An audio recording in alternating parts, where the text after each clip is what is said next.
हरे कृष्णा। आपका स्वागत है आज के हमारे पुराणों के पन्ने इस कार्यक्रम में। हम जैसे कई पुराणों के पन्नों में से श्रीमद् भागवत पुराण, विष्णु पुराण, पद्म पुराण आदि पुराणों से, उपनिषदों से, वैदिक साहित्यों से लेकर आ रहे हैं आपके लिए बहुत सुंदर सुंदर श्लोक और ज्ञान। आज के विषय में हम चर्चा करने वाले हैं श्राद्ध कैसे किया जाए। कई भक्तों ने ये प्रश्न पूछा, कई लोगों ने प्रश्न पूछा कि श्राद्ध की विधि क्या है, क्या हमें श्राद्ध करना चाहिए, क्या श्राद्ध की विधि है। हम देखते हैं कि हमारे ही वैदिक साहित्य में श्रीमद् भागवत में प्राप्त होता है कि भक्तों को भी जो गृहस्थ हैं उनको श्राद्ध अवश्य करना चाहिए।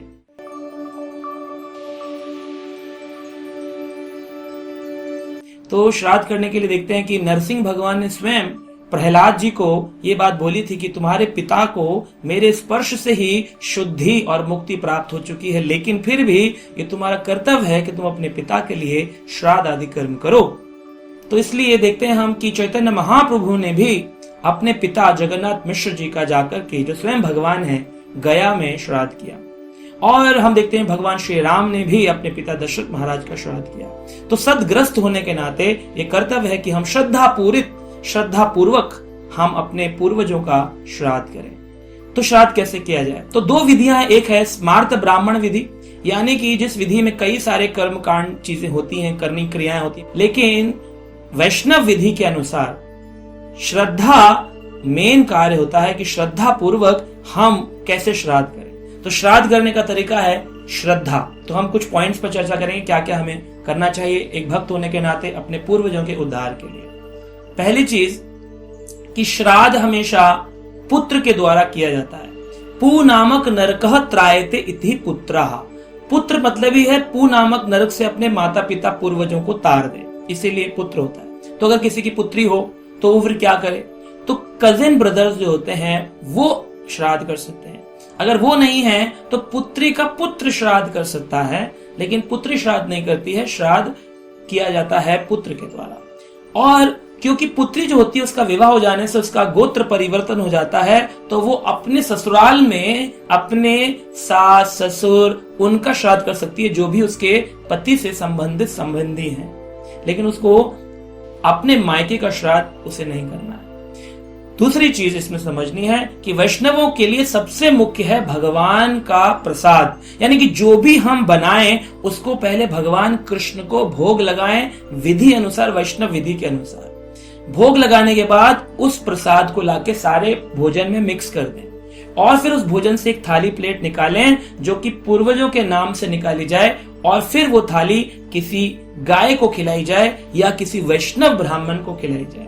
तो वैष्णव ब्राह्मण का मतलब है, हम देखते हैं इस्कॉन मंदिरों में या फिर अन्य गौड़ीय वैष्णव समाज में जो हरे कृष्ण महामंत्र का जप करते हैं, उन भक्तों को ये प्रसाद खिलाया जा सकता है। हम देखते हैं अद्वैत आचार्य नाम के एक आचार्य हुए हमारी संप्रदाय में, उन्होंने श्रील हरिदास ठाकुर को अपने घर में होने वाले श्राद्ध की प्लेट दी।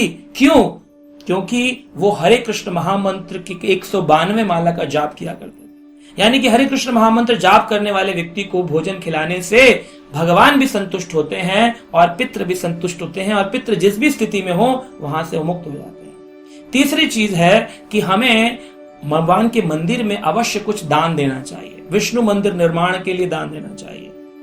चौथी चीज है कि जिस दिन हमारे घर श्राद्ध हो उस दिन हमें भगवान के नाम का कीर्तन अवश्य करना चाहिए घर में, चाहे 10 ही मिनट 15 मिनट के लिए करें, लेकिन हरे कृष्ण कृष्ण कृष्ण हरे हरे, हरे राम राम राम हरे हरे, इस प्रार्थना से कि हमारे पितृ जहां भी हो, भगवान श्री हरि उनको आप क्या कर दीजिए, अपने धाम के रास्ते पर ले जाइए, मुक्त कर दीजिए उनको उनकी पिताड़नाओं से, उनकी तकलीफों से। उनके लिए हमको ग्रंथ अध्ययन करना चाहिए। हम श्रीमद् भागवत में प्रथम स्कंद में भीष्म देह त्याग पढ़ सकते हैं। भगवत गीता से दूसरा अध्याय, 9वां अध्याय, 18वां अध्याय, ऐसे विशेष अध्यायों को पढ़ करके समर्पित कर सकते हैं। एकादशी का व्रत कर सकते हैं और उस व्रत को अगले दिन जब पारण करते हैं द्वादशी के दिन, तो बोल सकते हैं अपने मन में ही, मैंने इस व्रत के फल को अपने पूर्वजों को समर्पित किया, कृपया कर प्रभु उनको उनकी स्थिति से भक्त की स्थिति में ले जाइए, जहां भी हो भक्त बना दीजिए। तो इस प्रकार से हमें श्राद्ध करना चाहिए। अगर हमारे पास ये सारी व्यवस्थाएं नहीं, हम किसी विदेश देश में हैं, किसी ऐसी जगह जहाँ कोई मंदिर नहीं है, हमारे आसपास कोई गाय नहीं है, हमारे आसपास कोई ब्राह्मण वैष्णव नहीं है, कीर्तन करने के लिए कोई नहीं है, फिर भी आप खुद अपने कर ताल, इस कर से ताल बजाते हुए कीर्तन कर सकते हैं। ऑनलाइन जाकर के गीता के अध्याय पढ़ सकते हैं, भागवत के अध्याय पढ़ सकते हैं। और कुछ नहीं कर सकते तो किसी इस्कॉन मंदिर में या किसी वैष्णव मंदिर में दान दे दीजिए कि हमारी ओर से वैष्णवों को भोजन करा दीजिए। तो इस प्रकार से जब हम श्राद्ध करते हैं, ये श्राद्ध हमारा हमारे पूर्वजों तक पहुंचता है। जैसे अगर आपका बेटा अमेरिका में हो तो वो कैसे पैसा पाएगा, आप उसे एटीएम में यहां डालेंगे और वहां वो डॉलर में उसको प्राप्त हो जाएगा। ऐसे ही अगर हम यहाँ पर आज गाय को, वैष्णवों को, ब्राह्मणों को भोजन खिलाते हैं तो उससे उनको भोजन प्राप्त हो जाता है। कई लोग बोलते हैं नहीं नहीं, ये तो ना ब्राह्मणों ने अपने पेट पालने के लिए क्रियाएं बना ली। तो पेट पालन खाली 15 दिन ही होगा, पूरे साल में खाली 15 दिन ही पेट पालन, बाकी दिन भूखे रहते हैं। तो जो नास्तिक हैं, जिनको इन शास्त्रों का ज्ञान नहीं है, वो ऐसी बातें करते हैं। और क्या एक वैष्णव को खिला देने मात्र से पूरे समाज को खिला दिया क्या? हजारों लोग आज भी जो हैं बिना भोजन के रह रहे हैं, उनके भोजन का क्या होगा? तो हमारे मंदिरों में हम रोज शाम को 6 बजे से 9 बजे तक हर व्यक्ति को फ्री भोजन खिलाते हैं। इस्कॉन मंदिरों में फ्री भोजन। तो देखिए ना, भोजन खिला रहे हैं। ब्राह्मणों का पेट पालने की बात नहीं है, भगवान पालन करते हैं सबका।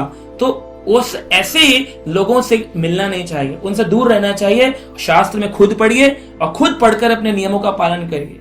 वैष्णव कृपालु होते हैं, दूसरे का ध्यान रखते हैं, इसलिए इस क्रिया को सब लोगों को बताते हैं कि आप इसको सही रूप से करिए ताकि आपके पितृ मुक्त हो।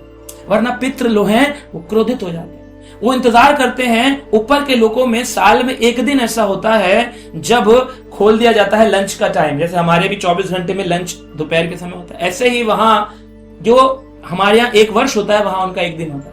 हमारे यहाँ जो पितृपक्ष आता है पूर्णमासी से अमावस्या तक, ये 15 दिन, ये वहां का लंच टाइम होता है। तो उस समय जो पितृ होते हैं, जो वेटिंग स्टेशन में होते हैं, वो इंतजार करते हैं, अरे मेरा पुत्र पौत्र मेरे घर में जरूर मेरे लिए कुछ भोजन भेजेंगे, मुझे भूख लगी है। तो अगर वो ना दें तो क्रोधित हो जाते हैं। अयरमा नाम के राजा होते हैं और वो राजा कहते हैं, अरे भाई आपके पूर्वज तो अपने ही जीवन में आनंद ले रहे हैं, उनको आपकी फिक्र नहीं है।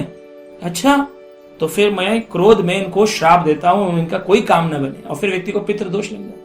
तो फिर लोग परेशान होते हैं, मुझे पितृ दोष लग गया जी, ये हो गया वो हो गया। फिर कुंडली दिखाएंगे, ज्योतिष में जाएंगे, ये करें। कुछ नहीं करना। वैष्णव विधि कहती है बस कीर्तन करो, भजन करो, उनके लिए भगवान से प्रार्थना करो और ठाकुर जी को भोग लगा के भोजन किसी एक व्यक्ति को खिला दो, नहीं तो गाय को खिला दो और उनके लिए मानसिक रूप से प्रार्थना करो। इतना करने मात्र से ही श्राद्ध की श्रद्धा पूर्वक पितरों की मुक्ति होती है। भगवान जो है बड़े आनंद से ग्रहण करते हैं, भगवान जो है वो ध्यान से सुनते हैं और कहते ठीक है, मैं आपके पूर्वजों को मुक्त करके भक्त बनाता हूँ, या तो किसी भक्त के शरीर में भेजता हूँ या फिर अपने धाम के रास्ते ले जाता हूँ। तो इस प्रकार से करना चाहिए श्राद्ध। इसे वैष्णव श्राद्ध कहते हैं। हरे कृष्णा।